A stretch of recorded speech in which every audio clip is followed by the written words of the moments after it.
Hey everyone, this is Isaac, and welcome back to another Premiere Pro tutorial. In this video, I'm going to show you how to use the slip and slide tools, what they do, how they're different, and when to use each one. Let's get started. Both the slip tool and the slide tool are super useful when you're fine-tuning edits, but they do very different things. They're great for adjusting clips in your timeline without messing up your overall edit or changing the total duration of your sequence. Let's start with the slip tool. You can find it in the toolbar or just press your Y key to select it. What the slip tool does is it changes which part of the clip is showing, but keeps the clip's position and duration the same on the timeline. So as you can see, I have this video of this river right here. Originally it was much longer. So if I want to change which part of the video is showing, I take the slip tool and by dragging on the clip on the timeline, I can change which part of the clip is showing. If you use the slip tool and drag left or right, you're basically scrolling through the footage inside the same clip space. The in and out points change, but the clip's timing in the sequence doesn't move. This is perfect when you want to adjust the content of a shot without affecting your edit timing.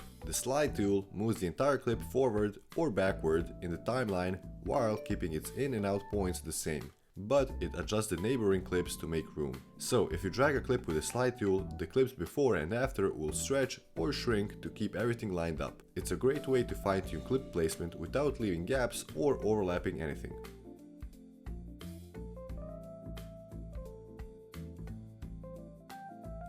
Now, just to clear up confusion, the move tool simply moves a clip along the timeline. Unlike the slip tool, the move tool doesn't change what part of the clip you see, it just shifts the whole clip's position. So, the move tool, you use it when you want to move the entire clip.